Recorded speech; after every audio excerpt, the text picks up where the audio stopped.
page number 21. Very important topic of this chapter is Frederick Winslow Taylor's principle of scientific management. Okay, Frederick Taylor ने जो important concept present किया है, principle of scientific management, let's see in detail. Frederick Taylor was an American mechanical engineer and important contributor in the classical thoughts. Okay, in previous video I explained you the thoughts of classical theory. So in classical theory, most important contribution is given by Frederick Taylor. जब start हुआ ये industries and all factories, at that time he became a manager in steel company, and then after his experiences he presented first time the principle of scientific management.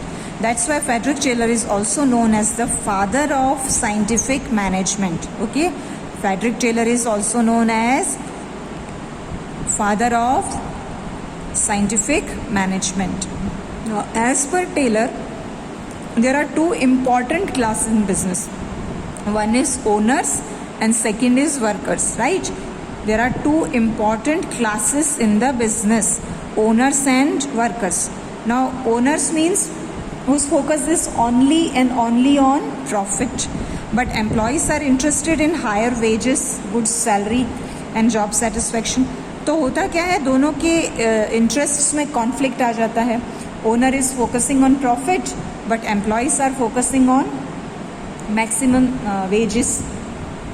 To avoid this conflict and to bring harmony between two groups, Frederick challenged the traditional method. ये traditional method है, ये पुराना method है कि owner profit पे focus कर रहा है और वर्कर सैलरी पे. तो इस ट्रेडिशनल मेथड को चेंज करके फेडरिक टेलर ने नया मेथड डेवलप किया. Okay, now let me explain you what is traditional method. Traditional method में वर्कर को जैसा बोला जाए उसको करना है. That is called rule of thumb. Rule of thumb means workers were asked to do as per the order. जैसा order workers को मिले they have to work. They were not allowed to raise their voice. अपने points, अपनी बातें उनको कहने का हक नहीं था in traditional method. That is known as rule of thumb. इसमें क्या होता है, ओनर का डोमिनेशन बढ़ता जाता है. But Taylor presented new concept. Okay, Taylor presented new concept with scientific approach that is known as scientific management. आप अपने टेक्स्ट बुक में पेज नंबर 22 पे you can see the meaning and definition of scientific management. You read it properly तो आपको समझ में आएगा.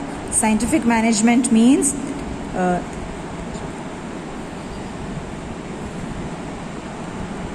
knowing exactly what you want your man to do and then see to it that they do it in the best and cheapest way.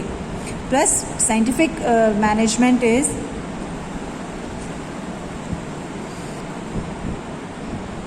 total mental revolution towards the duties, towards owners. हर किसी की सोच में फ़र्क आना means scientific management. So जब Frederick Taylor ने traditional method को challenge करके अपना न्यू साइंटिफिक मेथड प्रेजेंट किया तो उसने किन चीज़ों पे ध्यान दिया. That each worker should be assigned work as per his mental and physical ability. Each worker should be instructed to perform maximum work as per his category. Each worker doing efficient work rapidly should be paid more wages. Right, ये उसका एक बहुत ही अच्छा scientific method present किया. So I hope so your concept is clear that Frederick Taylor challenged the old traditional method. He replaced it with the new scientific approach based method which is called scientific management. और उसके हिसाब से हर worker को उसकी capacity के हिसाब से काम मिलना चाहिए. राइट, प्लस जिसमें जितनी कैपेसिटी है उसमें वो मैक्सिमम काम करे और ज़्यादा एफिशिएंट काम पे ज़्यादा सैलरीज मिलनी चाहिए. एंड मेंटल रिवोल्यूशन होना चाहिए. ओनर और वर्कर सबकी सोच बदलनी चाहिए. मेन चीज़ that is called scientific management. Okay, now as per Frederick Taylor some principles are suggested to follow the scientific management, how to get work done through others by applying scientific management, by applying scientific approach. So for this he gave some guidelines, he gave some principles that are popularly known as principles of scientific management. Okay, let's focus. Scientific method. First of all, scientific method means traditional method you should abandon. आपको काम scientifically यानी systematically सोच समझ के how the best work can be done, ये analysis करके ढंग से काम करना है जिसमें वर्कर और ओनर दोनों का वेलफेयर हो. This method should be adopted.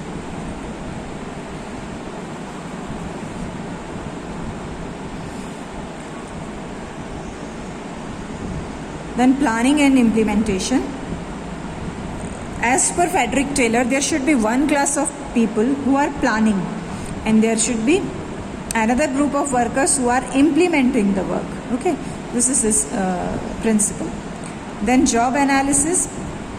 Job analysis means you analyze your work and then calculate that maximum work speed में कम कॉस्ट के साथ कैसे हो सकता है.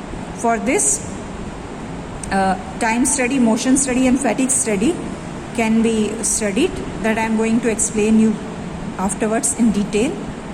Then standardization means it's a scientific process.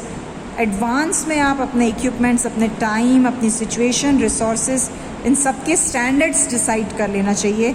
Standardisation का प्रोसेस स्टार्टिंग में ही हो जाना चाहिए कि व्हाट आर योर स्टैंडर्ड्स, और उस बेस पे फिर काम शुरू होना चाहिए. Then scientific selection and training.